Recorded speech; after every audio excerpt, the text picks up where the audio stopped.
hoje aqui com o querido amigo Eduardo Ferraz, um cara excepcional para bater um papo hoje muito gostoso sobre a questão de neurociências. Parece um tema assim um pouco distante do nosso dia a dia, sobre inteligência emocional, entendermos um pouco sobre a nossa personalidade, sobre como que nós nos constituímos, o que é possível a gente mudar, o que é possível não mudar. Então vai ser um papo aí bem descontraído. Eduardo, muito obrigado por aceitar o nosso convite, por estar aqui hoje nessa prosa educativa para falar sobre esse assunto aí que é tão instigante e ao mesmo tempo tão pouco comentado, né, Eduardo? Bom, um prazer estar aqui com vocês novamente, Ronaldo. Falar com os professores, falar com os telespectadores. E sim, neurociência comportamental parece, às vezes, quando a gente lê um título de um livro ou a gente ouve alguém falar sobre isso, e deve ser um assunto chato, deve ser um assunto de super especialistas, eu não vou nem ler o livro, ou não vou nem participar, ou nem vou assistir porque não tem a ver com a minha vida. Quando, na verdade, tem muito a ver com a vida de todos nós. O Eduardo, ele vai falar um pouco da vida, da carreira dele. Não tem nada a ver a formação dele, vai falar um pouco sobre isso. O Eduardo é engenheiro agrônomo e depois ele estava contando, atuando como engenheiro logo no início, ele já pôde ver que o seu ponto forte era trabalhar com especialmente desenvolvimento de pessoas, desenvolvimento de líderes, e acho que a partir dali o Eduardo vai poder contar um pouco mais onde se desenvolveu a carreira do Eduardo, e hoje ele é um dos principais nomes em termos de desenvolvimento de lideranças para a empresa, com diversos livros escritos em temas relacionados à neurociência, em temas relacionados à inteligência emocional. E aí eu já te jogo a primeira pergunta, já que eu falei sobre a tua formação, Eduardo. Conta um pouco, que a gente estava falando um pouco nos bastidores aqui, um pouco da tua formação, né? Você foi fazer engenharia agronômica e se descobriu, na verdade, um desenvolvedor de pessoas. Pois um dos assuntos que a gente vai falar bastante aqui é o potencial que as pessoas têm, vocação. E eu, com 15, 16 anos de idade, ouvia falar, lá no interior do Paraná, em Cornélio Procópio, que agronomia era a profissão do futuro. E eu... acreditei naquilo. Na época lá, o que se falavam? 3 áreas, né? Ou se você quer se desenvolver, ter uma boa profissão universitária, você vai ou ser médico, ou vai ser engenheiro, ou vai ser advogado, é o que se falava há 45 anos atrás. E eu parti para engenharia sem gostar muito de matemática. Então, eu estudei para burro, passei na Universidade Federal do Paraná, em Curitiba. Terminei a faculdade nos 4 anos e meio, sofri bastante, porque eu sou péssimo em cálculo. E foi um desafio. E eu me perguntava, toda semana eu me perguntava o que eu estou fazendo aqui. E eu terminei na base do esforço. Só que como eu me dediquei muito, eu estudei muito, eu fiz muitos estágios, eu acabei arrumando o meu primeiro e único emprego numa multinacional, na época chamava-se Ciba-Geigy, e na primeira entrevista com o meu chefe, ele olhou para minha cara e falou: você não tem perfil de agrônomo, Eduardo. E eu achei a coisa mais esquisita, porque eu tinha sido contratado. Eu falei: será que vocês erraram? Então ele falou: não, você vai ficar um tempo no campo. Eu fui para o Rio Grande do Sul, você vai ficar lá um tempo, você vai aprender a ser um bom agrônomo, e se você desempenhar bem, nós vamos te preparar, nós vamos te treinar para que você treine as pessoas. A gente não quer, eu lembro na época ele dizia, a gente não quer mais um teórico treinando a equipe, a gente quer um técnico que nem, né, com aptidão na área comportamental para treinar as pessoas, a gente quer gente falando o mesmo idioma. E deu certo, eu fiquei lá um ano, me mandaram para o mundo inteiro fazer treinamentos. O primeiro treinamento na área de neurociência comportamental eu fiz em 1988. Esse termo, acho que na época, neurociências, não era nem quase comentado. Era um tema, se hoje ainda é um pouco restrito, na época era extremamente restrito.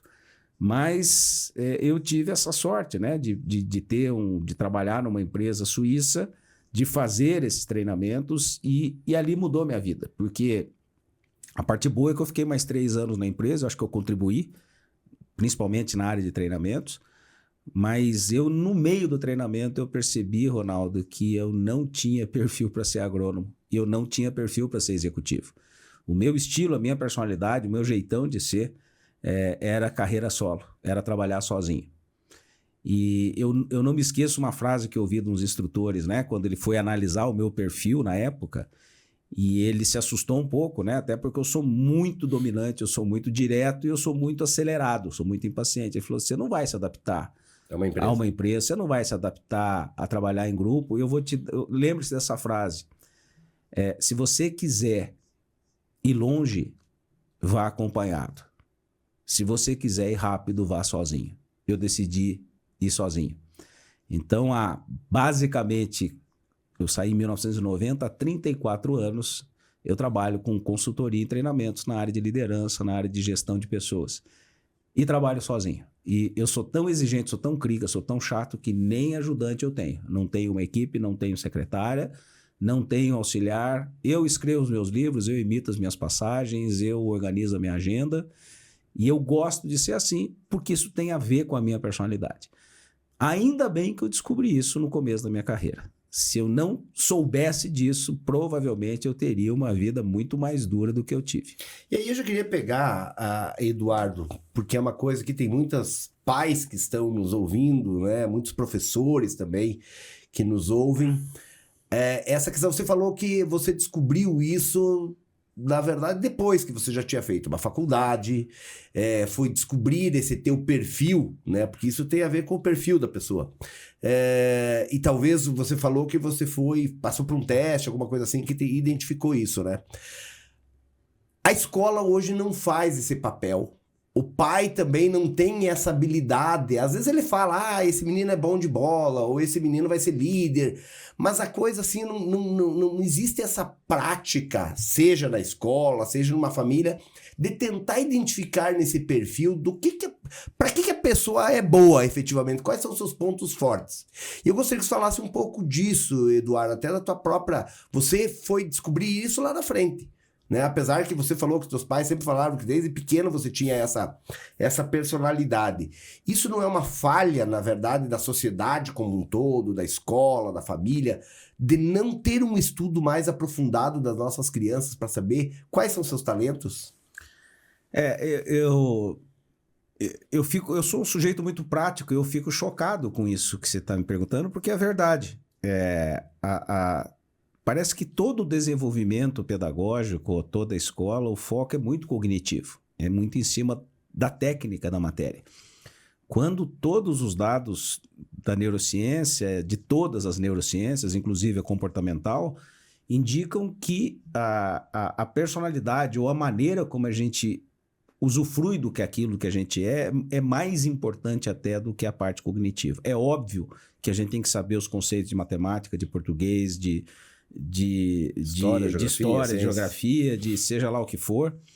Mas se a gente não entender a parte comportamental de qualquer um de nós, a vida vai ser muito difícil. Você lembra daquele carrinho, quando a gente era criança, tinha um carrinho não tinha controle remoto? Os carrinhos, a pilha eram de bate e volta. Uhum. Então é que nem se apertar o botãozinho, o carrinho ia, batia na parede, rodava, batia na outra parede, rodava, batia numa cadeira, rodava. O que eu percebo como consultor há 34 anos é que não é só um problema da criança, tem muito adulto completamente perdido. Ou seja, muito adulto como o carrinho bate e volta. Tentativa e erro. Eu vou por aqui, opa, deu errado. Eu vou por ali, deu menos errado. É que nem eu, quando fiz uma faculdade de engenharia, não tendo a menor aptidão para ser engenheiro. Eu tive mais sorte que juízo. Eu me adaptei, né? Eu me dei um jeito de me adaptar e usar aquilo que eu sabia de uma maneira aleatória, como é a da maioria das pessoas. Eu também fui o carrinho de bate-volta há 40 anos atrás. Falando sobre isso, agora caiu um pouco, acho até em desuso, não se vê tanto falar mais daqueles testes vocacionais. Eles tinham uma serventia ou eles não entram efetivamente a fundo para descobrir a personalidade, Eduardo? Antes de responder, existe a palavra teste é um pouco pesada. A palavra teste lembra uma prova, né? Você faz uma prova e você passa ou você reprova. Na verdade, existem pesquisas comportamentais. Uma pesquisa não mede se você é nota 0 ou nota 10. Ela Ela mede a intensidade de 4 grandes comportamentos que depois eu vou comentar aqui. E serve, sim, muito para como uma pesquisa vocacional, não um teste vocacional. Usa-se a palavra até hoje, usa-se teste vocacional, mas eu acho que é uma terminologia equivocada. É uma pesquisa comportamental que vai indicar algumas aptidões que você tem, outras que você não tem por nada. Mas antes de falar disso, antes de falar do efeito, da causa, vamos falar da causa. O ganhador do Prêmio Nobel de Economia, quem está nos ouvindo aqui, eu acho que vale muito a pena estudar, um cara chamado James Heckman. Esse cara ganhou o Prêmio Nobel de Economia, ele é um matemático, ganhou o Prêmio Nobel de Economia em 1990. O Heckman se especializou durante quase 40 anos de estudos a avaliar o aprendizado, principalmente na infância e na adolescência. E eu fico, de novo, assustado como pouca gente conhece o trabalho do Heckman. Eu vou resumir aqui. Ele afirmava, lá em 1990, quando ele ganhou o Prêmio Nobel, no ano 2000, desculpe, ele ganhou o Prêmio Nobel no ano de 2000. Ele afirmava nos estudos que a fase mais importante da vida de um ser humano é do 0 aos 4 anos de idade. A segunda fase mais importante na vida de um ser humano é dos 4 aos 8. A terceira fase mais importante é dos 8 aos 12. E daí para frente ele brincava, você não tem muito mais o que fazer. Você vai usar aquilo que você estruturou para depois ser o que você vai ser no futuro. E quais são os dados chocantes? Ele compara, Ronaldo, a personalidade de um adulto com um prédio. Você consegue mudar a estrutura de um prédio? Você consegue mudar o prédio de lugar? Ele perguntava, né, nas intervenções. Não, a gente não muda a estrutura de um prédio. Mas o meu prédio está pronto. O que eu consigo fazer no meu prédio? Digamos que eu tenho um prédio de 10 andares. Ele está entregue, ele está pronto, ele é meu prédio. O que eu posso fazer num prédio já entregue pela construtora? Eu só consigo mudar o acabamento desse prédio. Eu consigo mudar a pintura, a fachada, eu posso trocar os eletrodomésticos, eu posso transformar a quarto em sala, eu posso fazer um monte de coisa no meu prédio, mas eu não mudo a estrutura do prédio. O que o Heckman afirmava e afirma, continua afirmando, ele está vivo, é que a gente não muda a personalidade, a gente não muda a estrutura da personalidade. O que a gente muda é o acabamento, ou seja, o que você é quando adulto, do seu ponto de vista comportamental, vai mudar muito pouco. Sinto muito. Ele brincava. Agora, você pode mexer no acabamento. Vou dar um exemplo fácil aqui, depois a gente pode aprofundar. Então, imagine que a estrutura do seu prédio é ser uma pessoa extrovertida, sociável, carismática, falante. Como é que a gente sabe que é estrutura? Quem é carismático, falante, que nem o seu irmão Renato, né, que a gente conhece faz tempo, ele claramente é uma pessoa extrovertida, sociável. E deve ser assim. A gente já conversou sobre isso desde criança, né? Desde pequenininho, desde os 3, 4, 5 anos de idade. Então, a estrutura do prédio dele é ser assim. O que um cara que já é extrovertido pode fazer para melhorar o acabamento? Normalmente a pessoa extrovertida, ela é extrovertida com todo mundo. Então, às vezes, ela pode gastar um tempo desnecessário para conversar com muita gente. Já pensou um extrovertido, um sociável, um carismático, conseguir diminuir o tempo de extroversão e calcular ou usar um pouquinho mais de método, de disciplina ou de detalhe que ele não costuma ter? Na verdade, é gerenciar essa capacidade, essa característica dele. Vai usar ainda melhor, vai ser ainda mais produtivo, vai usar ainda mais eficientemente. Então, brincando é assim, o cara consegue falar 14 horas por dia em qualquer ambiente sem se cansar. Eduardo, eu vou interromper só um pouquinho, que nós vamos rapidinho para o intervalo e nós vamos voltar, porque esse tema que o Eduardo está colocando está exatamente no livro que eu vou comentar na sequência, inclusive da minha experiência quando eu tive a leitura desse livro. Então, rapidinho o intervalo, já voltamos.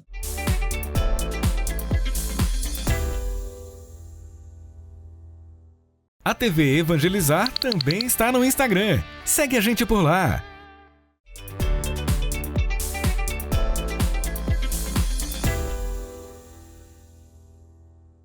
Olá pessoal, estamos de volta aqui. Estou hoje aqui com Eduardo Ferraz, especialista na área de neurociências, na área de inteligência emocional, num papo muito legal. Eduardo, voltando aqui a falar, complementando, eu quero só... isso que o Eduardo está colocando agora aqui está neste livro, e o Eduardo pode falar mais sobre ele, é a segunda edição desse livro, né, Eduardo? A primeira foi que ano?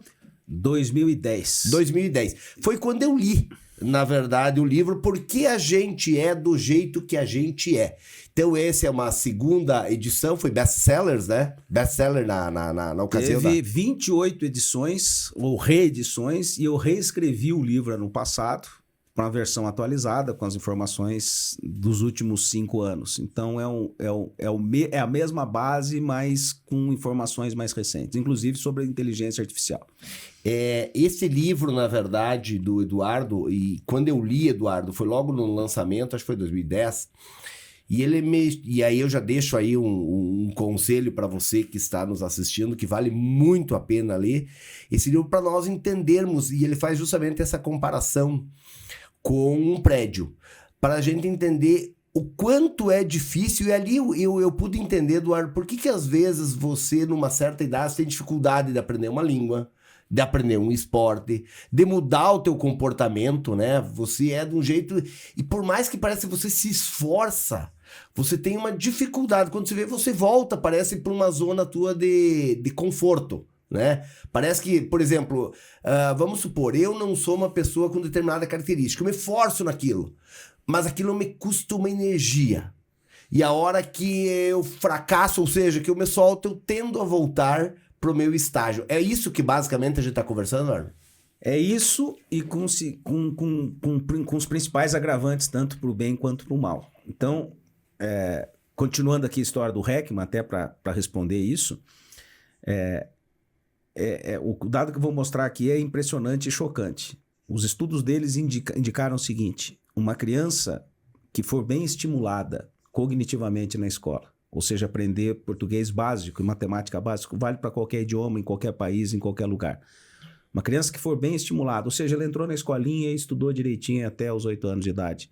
Essa criança vai falar uma combinação de 12.000 palavras. Serve para qualquer idioma. Uma criança que não for estimulada cognitivamente, que não entrou na escola, ou que teve dificuldade de aprendizado, ou que não recebeu ou não se alfabetizou corretamente, ela vai falar uma combinação de 4.000 palavras. 1/3. E essas combinações... 12.000, tu falou? Só 12.000 quando você for... 4. E 4. E o problema é o seguinte: os dados dele mostram o seguinte, hoje a neurociência comprova, na época não tinha essas informações sob o ponto de vista de imagem do cérebro. Essa diferença vai ficar pro resto da vida, Ronaldo. As 12.000 palavras, no mínimo 12.000 palavras, farão parte do seu repertório. As 4.000 palavras para aqueles que não se desenvolveram serão o mesmo repertório, provavelmente para o resto da vida. Ele afirmava isso, era chocante, e mais ou menos 10 anos depois, com as imagens das PETs, né, os tomógrafos por emissão de pósitrons, onde você vê o cérebro funcionando ao vivo e a cores, indicaram que uma área do cérebro chamada córtex orbifrontal, do lado direito, do tamanho do uma ervilha, ela se cristaliza entre os 8 e 9 anos de idade. Então, nós temos janelas de aprendizado. A janela de aprendizado até os 3 anos, se uma criança aprender 2 idiomas até os 3 anos de idade, ela vai falar esses 2 idiomas sem sotaque. Se essa criança aprender um segundo idioma com 6 anos de idade, ela vai falar com bastante fluência, mas com sotaque. Se ela aprender depois dos 9, mesmo fluentemente, ela vai falar com forte sotaque. Isso aqui é um exemplo do que a gente chama de neuroplasticidade. A criança do 0 aos 3, ela tem total neuroplasticidade. Uma criança... Explica um pouco até para quem não é da área, o que é neuroplasticidade? Porque eu tenho que se fala muito em neurociências, né? É a capacidade do cérebro de absorver novas informações. Então, para quem está nos ouvindo, do 0 aos 3 anos, uma criança forma 2 milhões de sinapses por segundo. As sinapses são as ligações entre os neurônios. Nós temos 100 bilhões de neurônios. Cada neurônio se liga até 15 mil outros neurônios. Parece complicado, mas eu vou simplificar. Uma criança do 0 aos 3 forma 2 milhões de sinapses por segundo. É uma esponjinha. A partir dos 3 anos de idade, o cérebro começa a escolher, entre aspas... Ele poda alguns, né? Ele poda. A partir dos 3 anos de idade, ele começa a podar tanto quanto forma. Então, dos 3 aos 6, aquilo que a criança só absorveu, ela começa, as experiências do dia a dia começam a ser selecionadas. Essa seleção de experiência, a maneira como ela vive, como ela come, como ela acorda, como ela estuda, como a relação com os pais, isso vai moldando. Por isso, neuroplasticidade, é como se fosse uma massinha. E o cérebro vai se adaptando ao cérebro dessa criança. Eduardo, desculpa te interromper. Eu não sou especialista no assunto, mas é um tema que eu gosto, eu leio bastante. Essa questão do 0 aos 3 anos, você tem um máximo de conexões, né, de sinapses. Depois disso, essas conexões vão morrendo e outras vão se fortalecendo, não é isso?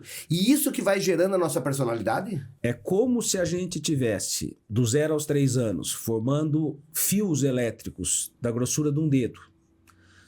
A partir dos 3 anos, alguns desses dedinhos, desses fiozinhos elétricos, eles são jogados fora, são descartados. E outros começam a engrossar, como se tivesse 2 dedos, 3 dedos, 4 dedos, um braço. Vai ficando uma conexão mais forte. Quanto mais forte fica a conexão, mais claro ficam aspectos da personalidade.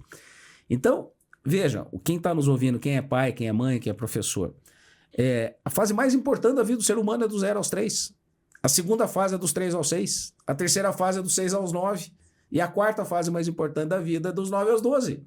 Então, se eu tivesse R$1.000 para gastar com um filho, ou como um professor, ou como uma escola, eu gastaria os R$1.000 até os 6 anos de idade. Se eu tivesse R$100.000, se eu tivesse que investir num filho, ou numa escola, ou seja lá o que for relacionado à educação, eu investiria 100% desse dinheiro limitado que eu tenho até os 6 anos de idade. E olha que erro que a gente tem, né, Eduardo? Se nós pegar... Agora está mudando um pouco essa cultura, mas sempre a educação infantil, sempre foi renegada, na verdade. Que é o momento mais importante e nunca foi dado tanto valor. Sob o ponto de vista, isso aqui não é autoajuda, pessoal. Isso que eu estou falando aqui não é achismo, não é a minha versão, ou não é a minha interpretação dos fatos. Isso é ciência. A fase mais importante da vida do ser humano é do 0, se a gente for somar do 0 aos 6. Não que não seja dos 6 aos 12, mas a base da personalidade, a base do prédio dessa criança para o resto da vida vai se formatar do 0 ao 6. Agora, essa base do prédio do 0 ao 6, nós sabemos que tem componentes que são genéticos, tem componentes sociais. O que mais que molda e o quanto que isso contribui cada um desses aspectos? Para simplificar, cerca de 50% da personalidade vem da genética. Isso independente de país? Qualquer lugar. Se a gente pegar os estudos que fizeram, por exemplo, com Yanomamis absolutamente isolados, né, que depois de um tempo começaram a conviver e também estudam, isso vale para qualquer lugar, inclusive provavelmente na pré-história. A grande importância da primeira infância vai definir para o resto da vida. Então, resumindo, 50% do que a gente é genético. A gente nasce com algumas tendências. 50% é ambiental. O ambiente interfere também nos genes. O nome disso é epigenética. O ambiente consegue interferir num gene. Então, vamos dar um exemplo aqui. Uma criança nasce com uma alta aptidão lógico-matemática, uma inteligência matemática, isso é genético. Se ela não entrar na escola e não aprender continha básica, ou seja, se o ambiente não ajudar, não vai virar nada. Imagine outro exemplo, a pessoa nasce com uma grande aptidão atlética, um Pelé nasceu. Aliás, quantos devem ter, né, por aí Pelés espalhados no Nasceu, ou o Pelé, ou o Michael Jordan, ou o Guga no tênis, ou o Federer, essas pessoas nasceram com uma aptidão esportiva gigantesca. Imagine que o Pelé nunca viu uma bola, não tenha visto uma bola na vida até os 12, 13 anos de idade. Ele não seria o Pelé. Provavelmente seria um bom atleta de qualquer esporte que ele praticasse. Imagine que o Federer não tivesse nascido na Europa ou tivesse nascido numa aldeia indígena, sem desmerecer nem elogiar, e nunca ouvisse falar de raquete ou bolinha de tênis. Provavelmente seria um bom atleta, seria um cara rápido, nadaria rápido, subiria rápido em árvores, mas ele não teria desenvolvido habilidade.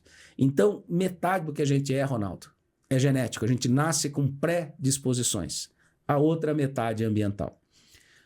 E quando eu digo ambiental, entra a educação dos pais, mas principalmente, fortemente, entra a educação na escola. E a educação na escola, ela não é só cognitiva, não é só aprender a fazer contas e alfabetizar.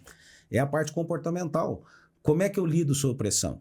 Como é que eu lido com colegas difíceis? Como é que eu lido com pessoas agressivas? Um menino lá, criança, menina, que tem um coleguinha agressivo, ou que tem um coleguinha com dificuldade de aprendizado, ou que tem um coleguinha que é muito acelerado, que não consegue parar quieto.